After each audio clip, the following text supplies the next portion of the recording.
আপনি বিকাশ অ্যাপ থেকে কত টাকা সেন্ড মানি করলে কত পয়েন্ট পাবেন এবং কত পয়েন্ট দিয়ে আপনি কত টাকা ক্যাশব্যাক পাবেন তার বিস্তারিত তথ্য আজ এই ভিডিওতে আপনাদের সাথে শেয়ার করব। সো ভিডিওটি কন্টিনিউ শেষ পর্যন্ত দেখতে থাকুন।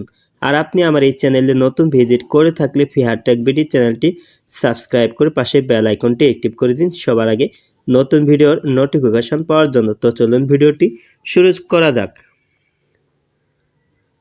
তো প্রথমেই আমার মোবাইলে থাকা বিকাশ সফটওয়্যারটি এখন আমি ওপেন করে নিচ্ছি। তো অলরেডি বিকাশ অ্যাকাউন্টটি ওপেন করে নিয়েছি। তো আপনি বিকাশ অ্যাপ থেকে send money, pay bill, add money তো এগুলো করার ক্ষেত্রে কিন্তু আপনি বিকাশ অ্যাপ থেকে পয়েন্ট অর্জন করতে পারবেন, আর এই পয়েন্ট দিয়ে কিন্তু আপনি ক্যাশব্যাক নিতে পারবেন। তো আপনার পয়েন্ট রিওয়ার্ড দেখতে উপরে ডান পাশে দেখতে পাচ্ছেন বিকাশ আইকনের বাম পাশে রয়েছে। তো এটা হচ্ছে বিকাশের পয়েন্ট। তো এখানে দেখতে পাচ্ছেন আমার কিন্তু 1352 পয়েন্ট রয়েছে। তো এখানে বিকাশ রিওয়ার্ড, তো এটার সাথে দেখতে পাচ্ছেন সব দেখুন, এটার উপর টাচ করে দেবেন। তো এখানে দেখতে পাচ্ছেন বিকাশ রিওয়ার্ড এবং এখানে পেবিল 60 টাকা ক্যাশব্যাক। এখানে আপনার 5000 পয়েন্ট থাকতে হবে, সেক্ষেত্রে কিন্তু আপনি 60 টাকা ক্যাশব্যাক পাবেন।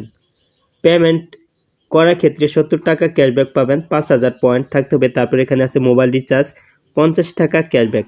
তো এখানে কিন্তু আপনাকে 5000 পয়েন্ট থাকতে হবে। তো আপনি যত বিকাশ অ্যাপ ব্যবহার করবেন, add money, send money, payment, pay bill করার ক্ষেত্রে কিন্তু আপনি বিভিন্ন পয়েন্ট অর্জন করতে পারবেন। তো এখন আমি দেখিয়ে দিচ্ছি কত টাকার ব্যবহার করলে আপনি কত টাকা পয়েন্ট পাবেন, সেটা আমি আপনাদেরকে দেখিয়ে দিচ্ছি।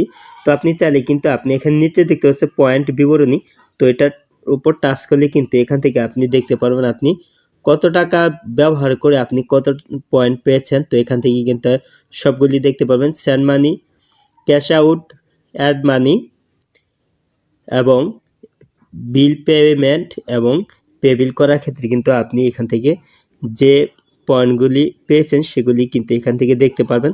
তো দেখতে পাচ্ছেন আমি কিন্তু 0.01 মানে 1 পয়সা সেন্ড করে কিন্তু আমি 16 পয়েন্ট পেয়েছি। তো এখানে দেখতে পাচ্ছেন 4 পয়সা সেন্ড করে 11 পয়েন্ট পেয়েছি। তো এখানে 1 টাকা সেন্ড করে আমি 29 পয়েন্ট পেয়েছি। তো এখানে আপনি 1 পয়সা সেন্ড করে কিন্তু আপনি 100 পয়েন্ট পেতে পারবেন এবং 10 টাকা সেন্ড করে আপনি 200 পয়েন্ট পেতে পারবেন। তো নির্দিষ্ট কোনো লিমিট নেই যে আপনি কত পয়েন্ট পাবেন কত টাকা ব্যবহার করার ক্ষেত্রে। তো এটা আসলে অটোমেটিকলি বিকাশ থেকে দেওয়া হয় কত টাকা ব্যবহার করলে আপনি পয়েন্টটি পাবেন। তো এই ছিল ভিডিওটি ভালো লাগলে অবশ্যই লাইক দিবেন, কিছু জানা থাকলে কমেন্টে জানিয়ে দিবেন। নেক্সট ভিডিওতে আবার আপনাদের সাথে কথা হবে। ততক্ষণ পর্যন্ত সবাই ভালো থাকুন, সুস্থ থাকুন। আল্লাহ হাফেজ।